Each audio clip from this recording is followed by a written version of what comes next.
Right here on City 105.1 FM, only the best of the best. Remember, I said we're going to be having an interesting guest in the house today. Yep, I have Mr. Peter Adeleke. He just recently broke the Guinness World Record for the longest leadership lesson that held in Calgary, Canada. How are you doing today? Thank you so much. I'm doing great. It's nice to have you in the studio. Thank you. Yeah. Okay, so how would you say it was like to have the longest leadership lesson? Oh my god, that's like a lot. Like, I feel like you were talking and talking for hours and hours. Oh my, how was it like? Wow. It was a very intensive one for me. Yeah, 28 hours. 28 hours, 45 minutes, 0 seconds was a lot of work. Okay. For me, it's about resilience, determination, focus. And yeah, it was a great one for me. I and my team have been preparing, for this for a while now, and had like several meetings, and going down the memory lane.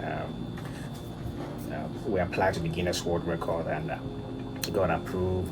They asked me to submit my lesson plans and everything, and it's for me. It's also mental preparation. Yeah.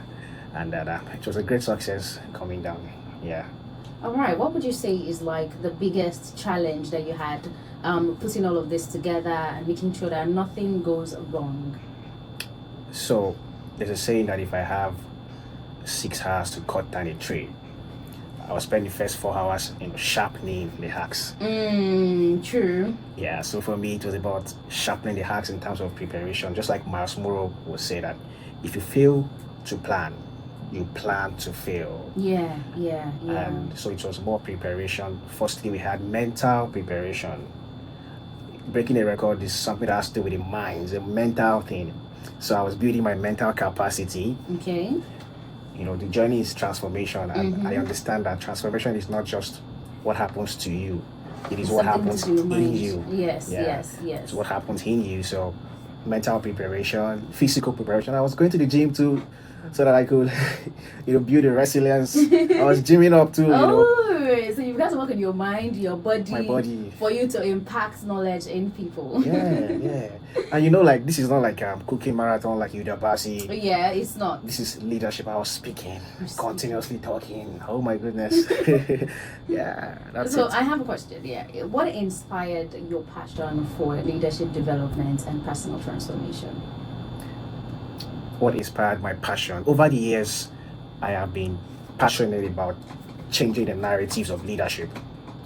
So this is something that has been happening to me over the years, preparing. My approach to leadership has been servant leadership, going to seminars, workshops. Okay.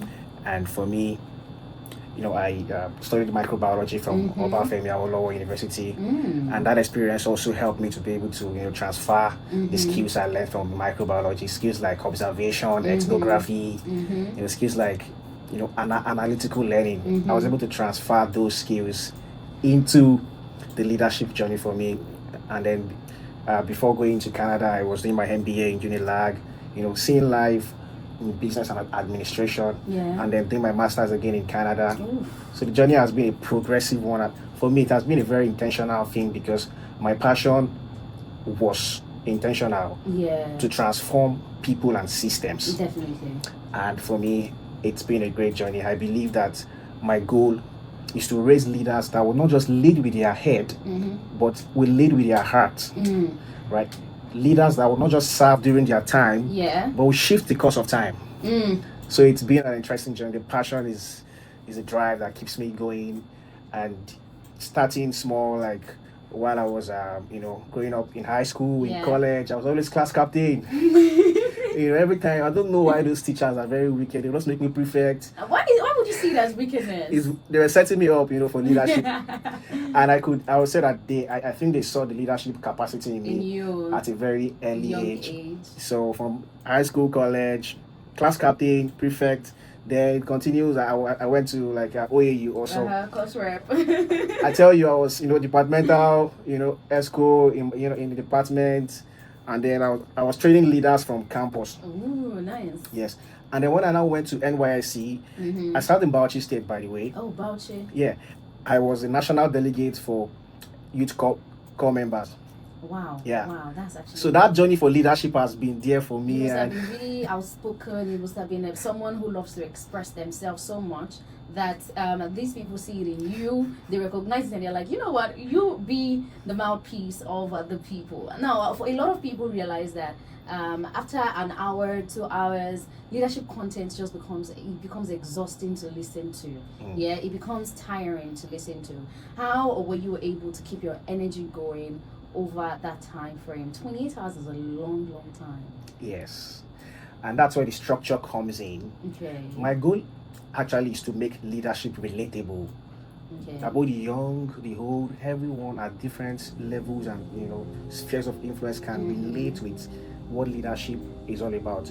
And one thing that is common in every sphere of life is leadership. Yeah, definitely. At some point in time or the other. Yeah, but as common as that word is, we have leadership in communication, media, entertainment, politics, economics, government, religion. Every life facet has leadership. But as common as that word is, not everyone understands what it truly takes to be a great leader. Okay.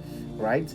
They aren't just born; they are built. Yes. And it takes an intentional, capacity for you to be able to close the gap between your potentials and capacity. So for me, the structure was what kept it going. Like I said, my goal was to make leadership relatable, and that's what I'm still doing. Firstly, we drafted out like the topics of discussion. I talked about how to redefine leadership. I talked about emotional intelligence. I talked about how to handle crisis in leadership. I talked about leadership traits, skills, qualities, styles, theories, concepts, laws. So it was very enriching. We had like enriching sessions, and we had lots of students, even leaders, professors, doctors came around to be part of this longest leadership lesson for Guinness World Record in history. It was really a great time. So the structure of the lesson was pre-approved by the Guinness World Record. Okay. And I thought I made it very interactive with them. Okay.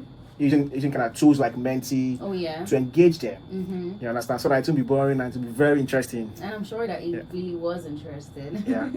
So you're currently on a leadership tour in Nigeria at the moment. Absolutely, yes. Yeah. What do you hope to achieve with your leadership tour?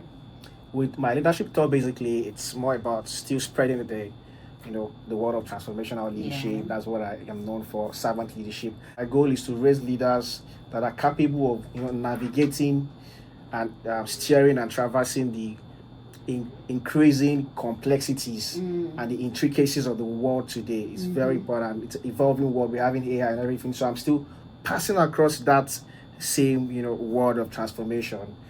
That's what I've been doing through my leadership tour. I also believe that through this leadership tour, I just came out from the USA. Yeah. I came out from a few weeks ago, and I believe that a leader's relevance should be measured by the transformation and that they catalyze and all that. So it's still passing across the that drive. That's what I love to do. Motivation, teaching, inspiring people to become better part of themselves and empowering them. Yeah, basically. Let's talk about you. Thank you.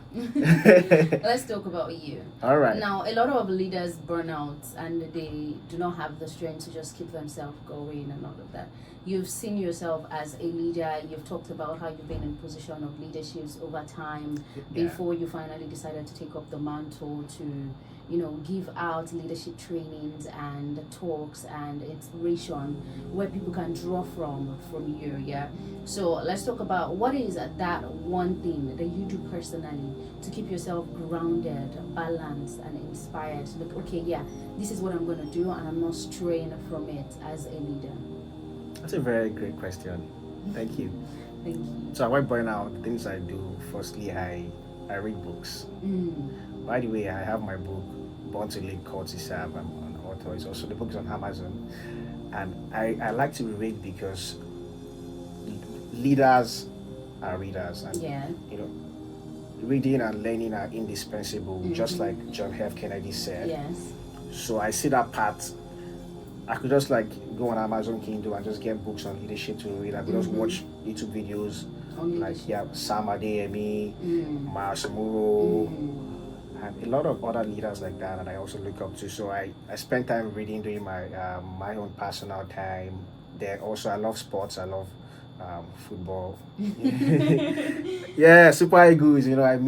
I love all those things. Yeah. Ekong, Osime, I watch. You definitely would want to watch Super Eagles. It's not men and football. Yeah. And also, like, I watch interesting shows, just to keep myself relaxed, and yeah, that's it.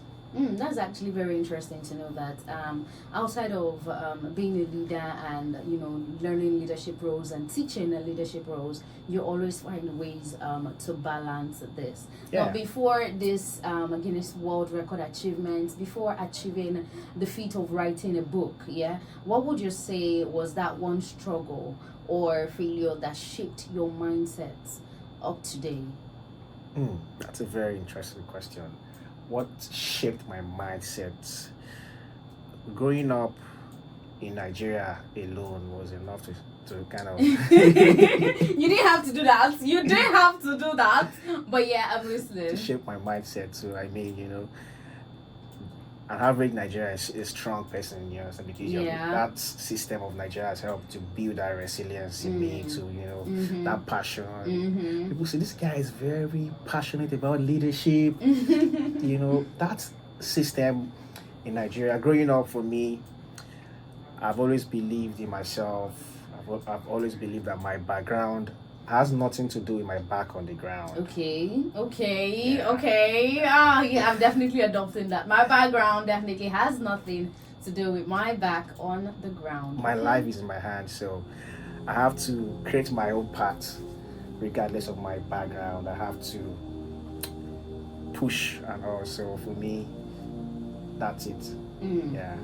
I think it's a very great thing when your background is a very great motivation to you, because whatever thing it is that is motivating you at that point comes from within. It comes from things that you've seen. It comes from personal experience, which can even be as small as anything, but those things will definitely shape you. Now, speaking of your background and growing up in Nigeria, where do you say you see African leadership going in the next 10 years?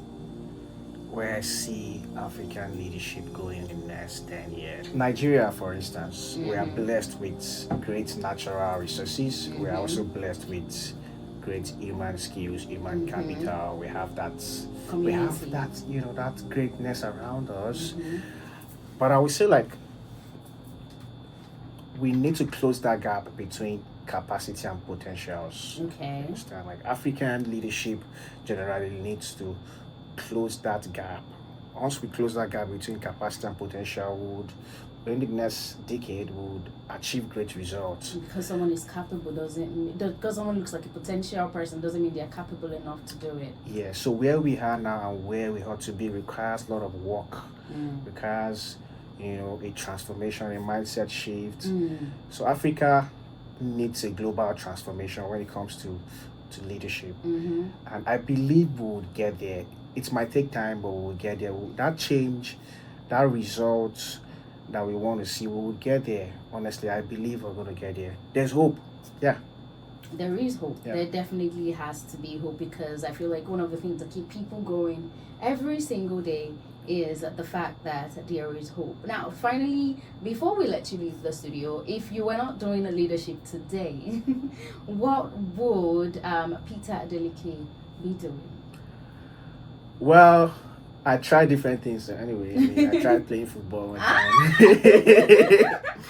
I tried playing football one time, but click, man. Click. I tried. Okay, I still act though, but I used to act before. Really? Like I tried acting, from childhood. As a matter of fact, I won the Golden Penny Pasta Best Actor. Wow. That was in 2007. Wow. While I was in college and high school. So I tried acting. So maybe I might still be acting. Yeah. I still host event, MC. Okay. So that's it.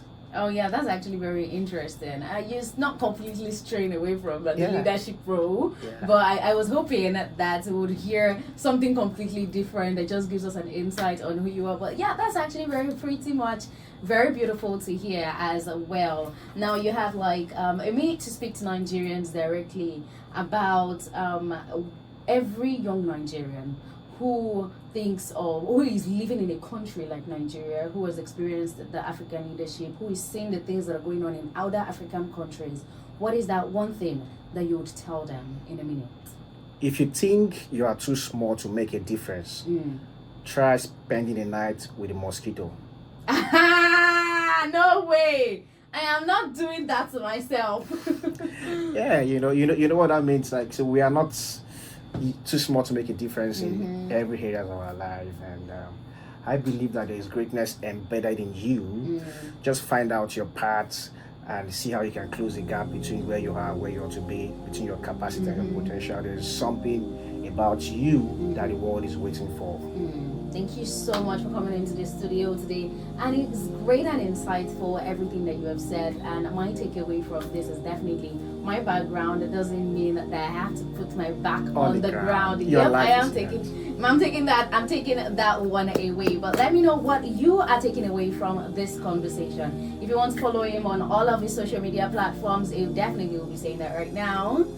On Instagram is at the Trailblazer, THE and Trailblazer with 3 underscores. Then on TikTok is Peter Trailblazer, TRAILBLAZER. YouTube also Peter Trailblazer. That's it. Definitely, if you're following this man, you definitely know that you're going to be blazing through every single path. Thank you so much for coming into the studio. He said it, clock it. Yeah. Now save your tears, because your tears are definitely not going to be doing anything for you. All you need is hard work. But the weekend is coming to serenade you with Save Your Tears. Thank you so much. Thank you so much, Veronica. You are welcome. Nice to meet you. Nice to meet you.